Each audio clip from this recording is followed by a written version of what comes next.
Global sequence alignment seeks the similarity between the two strings throughoutly.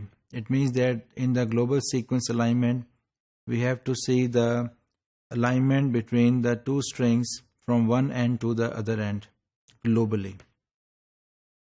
So this is possible only when the two protein sequences that are very similar to each other, and that is only possible if they are very similar to each other. So these proteins, they might be different from each other, and in this case the global sequence alignment score will be very less. So if we want to attain the high score for the two sequences for the proteins, the condition is that these two proteins should be very similar to each other.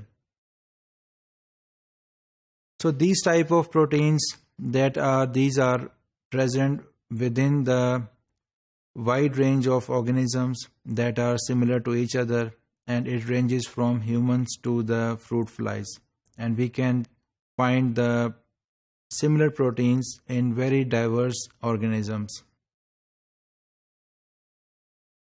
Sometimes it happens that the two proteins that are considered for the global sequence alignment, their score is less as compared to the subsequences that are present within these proteins. If we consider two proteins V and W, it is possible that the subsequence that are present within these two proteins that have the much higher score as compared to the score that is present from one end to the other end of the proteins. So the example of this sub sequence is, we can consider the example of homeobox genes, and these homeobox genes, they are involved in the embryonic development, and these genes are present in the wide range of organisms. But these homeo genes, they are different in various organisms, and the difference is that this homeo gene contains a specific domain that is called as homeodomain, that is conserved throughout the protein that are present in various organisms. But the location of this homeodomain is not conserved within these proteins. In some proteins, this homeodomain is present in the initial part or in the start of the protein, and in some proteins in other organisms it is present at the end of the proteins, and so on. Its location is not conserved. So the problem is how to find the conserved area of this homeodomain and ignore the less similar parts of the other part of the proteins. So this problem was solved by the two scientists, Temple Smith and the Michael Waterman, and they have proposed the modified version of the global sequence alignment dynamic programming algorithm, that is the local alignment program. So here is the example of local sequence alignment.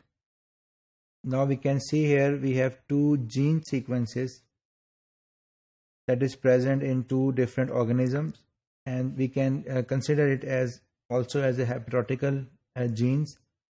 One is V and the other is W.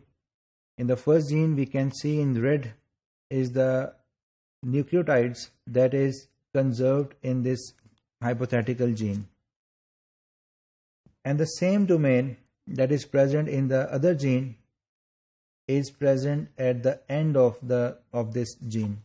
So we can see the sequence of this domain is CAGT-TT-GT-CAG, and this domain is identical in other gene that is present at the end of the gene.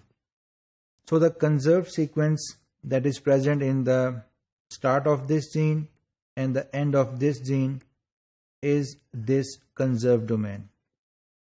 So if we consider the global sequence alignment as we are seeing in this case, we can see that these two domains, they are very far away from each other, and the scoring matrix that we have used, they cannot align these two domains, because in the global sequence alignment we have to consider these proteins starting from nucleotide 1 up till the end of the gene. But if we align these two domains that are conserved in these two genes, then we can see that the scoring matrix for these two aligned genes will be higher as compared to the global sequence of these two genes.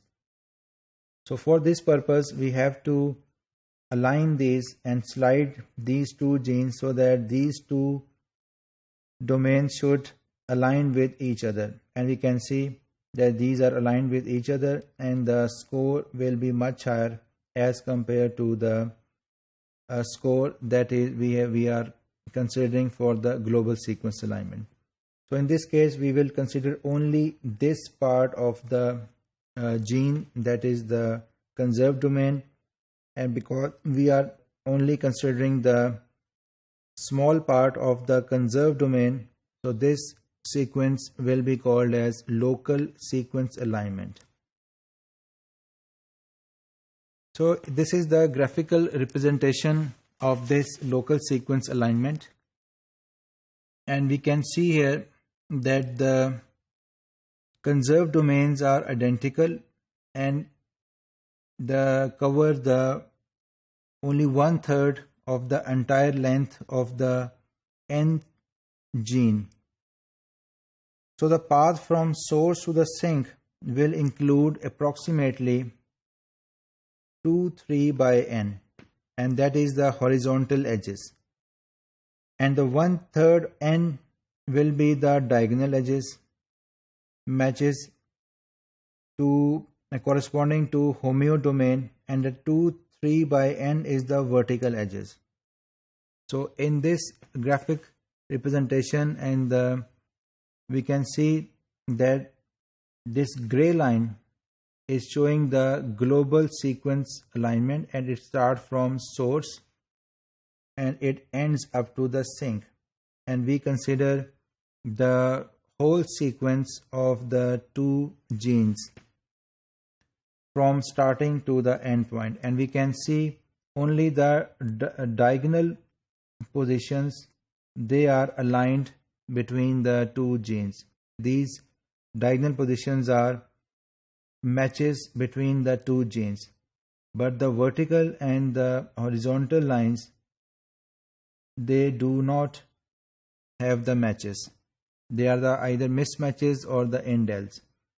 But in the case of the local sequence alignment,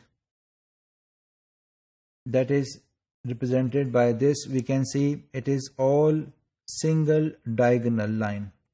It means that all the nucleotides that are present from this position up to this position, and from this position to this position, they are totally matches with each other.